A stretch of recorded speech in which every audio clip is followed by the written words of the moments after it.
show you a patch here where we're using the TM2 to work on the wave folder and also the filter cutoff. Right now it's just a single sequence and he's not being clocked just yet, so I've got to turn on my clock. And then after the clock division here, there is a kick drum we can do something there.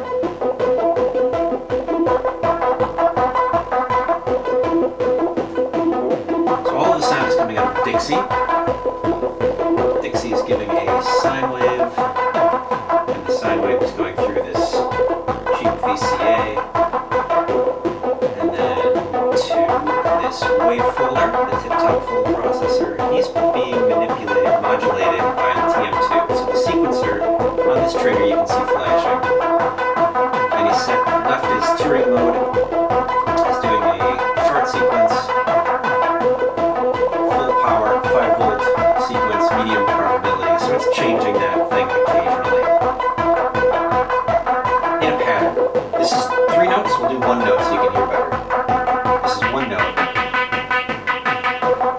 And you can hear that the wave folder is changing around. And then the filter is also being turned up and down on this every 3rd, 6th division. Every 6th he's firing. And changing that filter up and down. It makes it a decent pattern out of just a sine wave. After the filter, see where we're going after the filter. Then we're going into this tube VCA, which is just cranked to give you some more heavy metal. Turn down the tempo a little bit. And a little more. So this is 1 note. You can do 2 notes.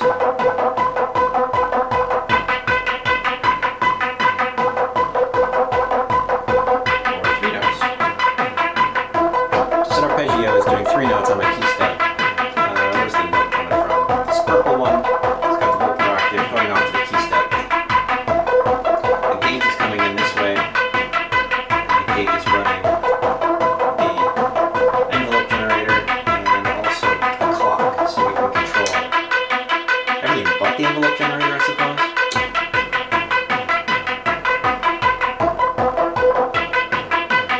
One note again. I haven't even touched the sequencer because he's deterministic but he's random. Switch it to a full deterministic. And now the pattern is here.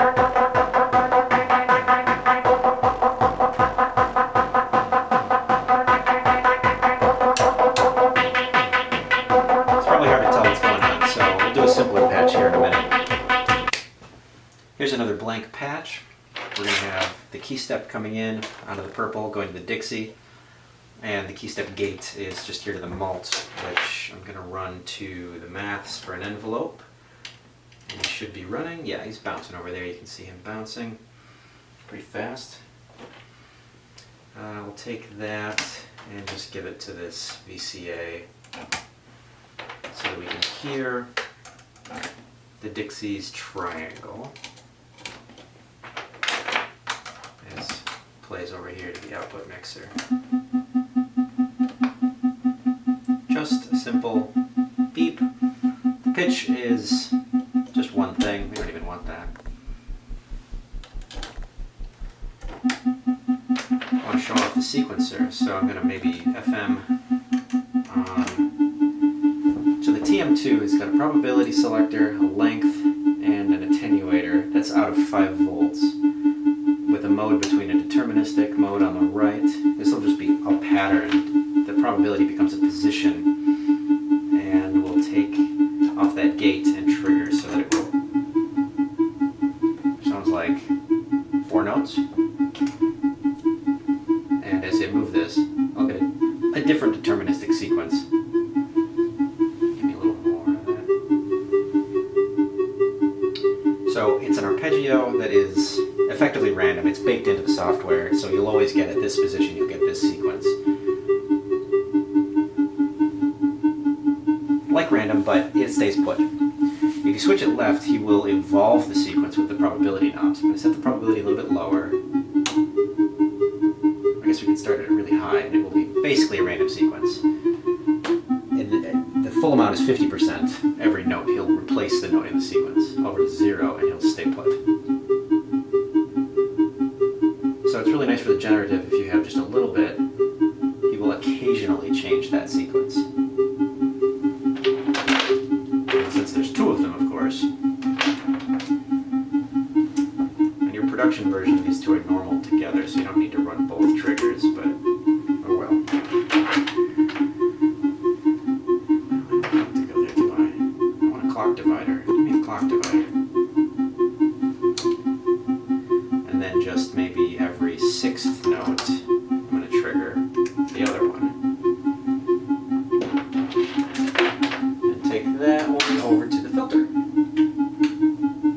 Or something else. What's already hooked up? The math. We will play with the note length. Every 6th will change that.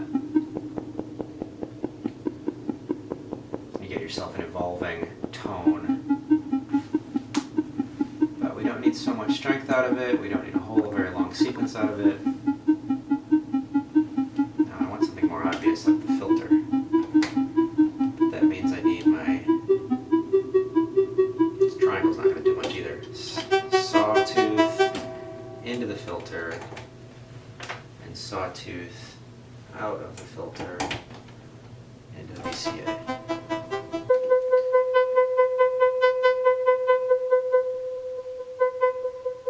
And it's a random sequence. We'll switch it to something more deterministic, and we'll have now the filters just opening and closing.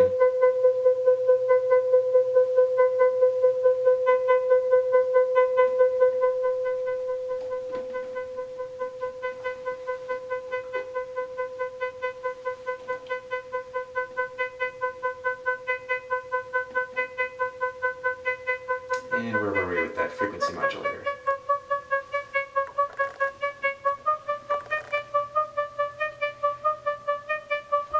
If I put them both to deterministic, this pattern will repeat, but they are out of sync because these analog knobs, he's on 2 or 3 or 4 step length. Bring that down. Or now you put an arpeggio into this VCA. Here's 3 notes. And that's what I like to do, to put 3 notes into the VCA there.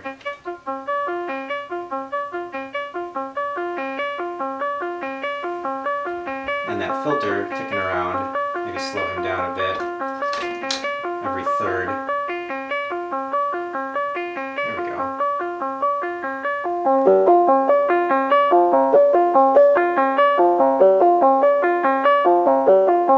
We're not really using the wave folder. This is just, well, the wasp filter is a bit of a folder off of this sawtooth there. And it's a totally deterministic through. So go random on the notes, go random on the, but kind of a low probability on the random. So it's static, but evolving. It's not static. That's why it's called the Turing machine.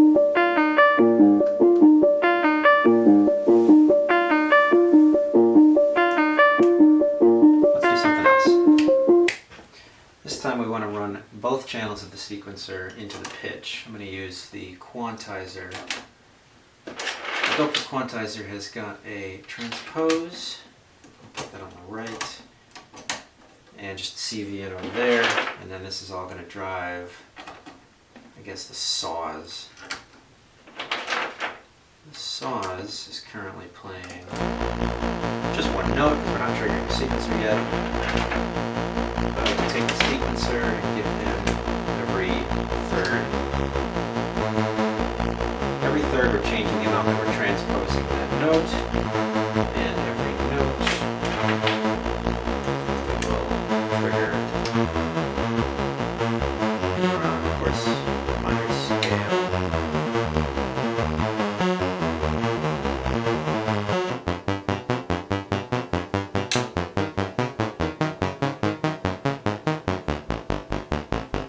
Soften that one. It works out. 2 saws.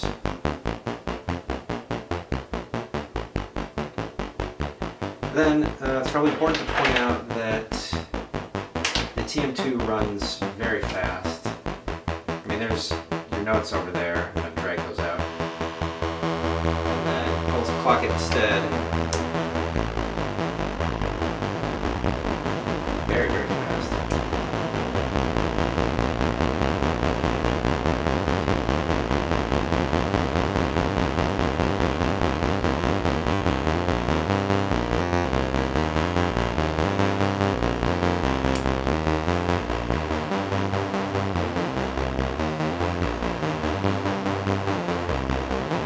This would sound better if it wasn't on a saw. I'm going to put it back to the sine wave, maybe a triangle.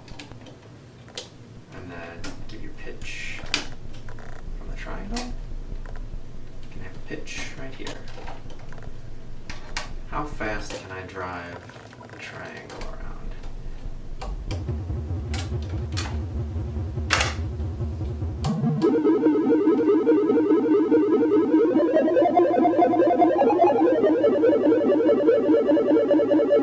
So a short sequence with some probability to change. Longer sequence. And without much.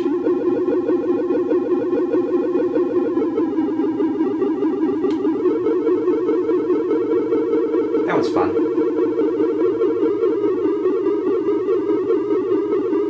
That's just a kind of long sequence now. I'm going to bring it back down to a very short one. One note.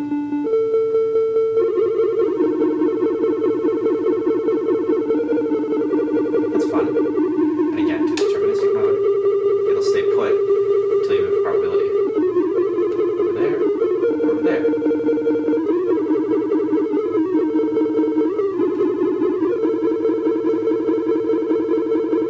I need that going up there? He's on the 1x clock, so he's just going a lot of clocking.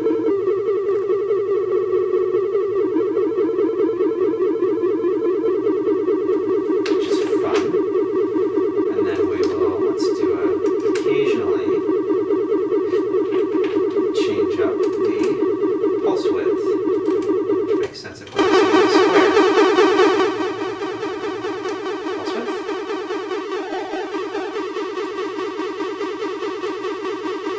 Is that working? Hard to hear. Oh, stronger.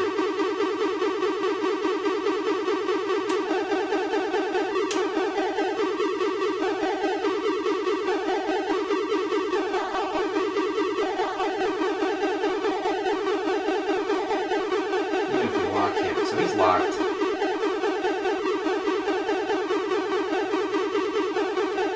Definitely something. And that's with the too fast.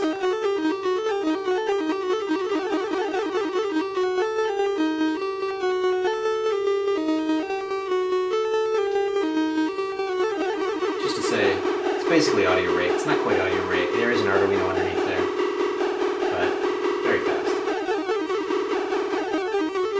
I think fast enough for your sequencer needs. The last trick I'm going to show you is running your CV sequencer into like an LFO as the clock. So the clock is what's going to be speeding up and slowing down. Now he's on deterministic with, I don't know, 3, 4 steps, and you get a slow one and a fast one, a slow one and a fast one. It's also clocked by himself, so that fast one finishes pretty quickly. You get a trill, and this is repeatable. We'll of course have to take that another clock division over to the note. Oh, that's not what I meant. Let's pick a note on that.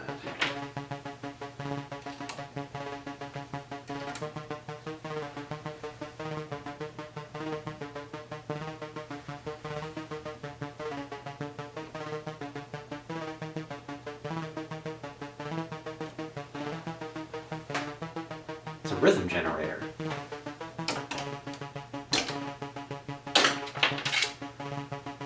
Just LFO that then.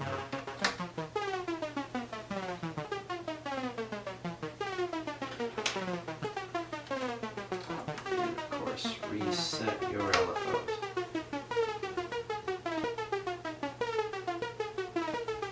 With different rhythms elsewhere in the sequence.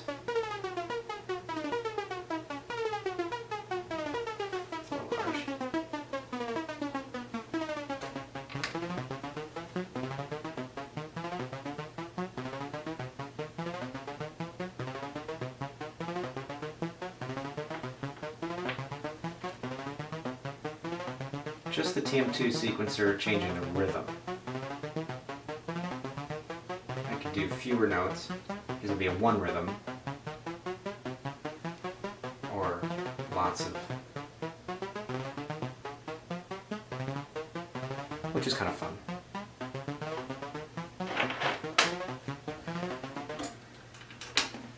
Then at the end, put some effects on it.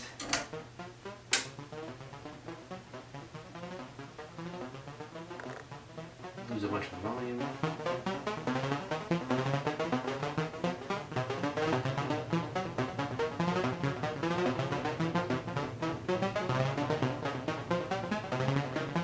We're not talking about the dual delay today, but it's still there. Might make a mess. Play with it. Thanks for watching.